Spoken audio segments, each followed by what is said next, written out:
What if the greatest empire in the world, the greatest empire the world has ever known, already rose, already reigned, and already left? What if you've walked past its ruins without even realizing it? This isn't about fantasy. It's about strange buildings, buried streets, erased records, and a timeline that no longer adds up. I used to believe the story we were all taught. Rome fell, the Dark Ages came, and then we progressed. But when I started digging literally and historically, I found something different. Too many buildings underground. Too many founding dates that don't match up. Too many cathedrals with technology we're supposedly didn't have. And no one in power wants to talk about it. Now, before I go deeper, I made a free guide and breakdown of these patterns and such with pictures, locations, and timelines. If you're the type of person who loves connecting the dots, you can look in the description below. It's free because once you see it, you can't unsee it.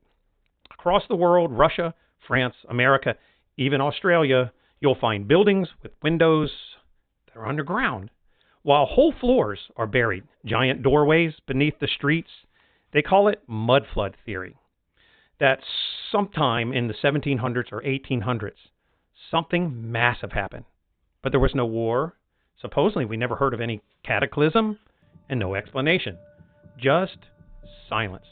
Old world photos show streets being dug out, excavated cities, entire structures that don't match the era they supposedly came from.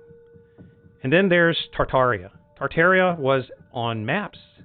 It had architecture, power, reach, and then just deleted. The flags, the domes, the Romanesque buildings in every major city around the world. They don't belong to the timeline we've been given. They look ancient. They test modern, and they're labeled 1800s. We're told they were built with horses and chisels and carts, but the materials, the alignment, and the design says otherwise. And if all of that is off, here's the big question that changed everything for me. What if Jesus already returned exactly when he said he would? What if the kingdom already came, the 1,000 years passed, and what we're living in now is the cleanup after it all? That's why the buildings are empty. That's why the cathedrals feel cold. That's why the power shifted, seemingly without a fight. Not because the kingdom is coming, but it already came, and someone tried to erase it. This might sound crazy, but ask yourself, why does no one in mainstream theology talk about Revelation as fulfilled?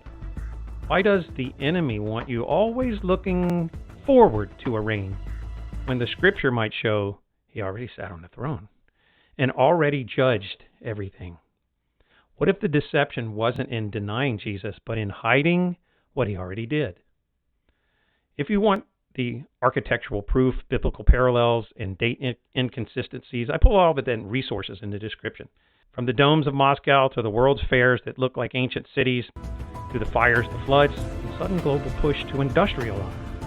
It looks less like a world being built and more like one being repurposed. The millennial kingdom was real. The king reigned, and now the enemy wants to bury the evidence under 6 feet of doctrine, distraction, and digital noise. But God said the earth will cry out, and maybe these buried cities are exactly that. So what does that mean for us? It means we're not waiting, we're not remembering, we're not reclaiming. And that's why I made that free study in the description, because we're not alone in this. In the next video, I'm going to show you something hidden in stained glass, perhaps. That might prove that the saints already ruled once, and will again.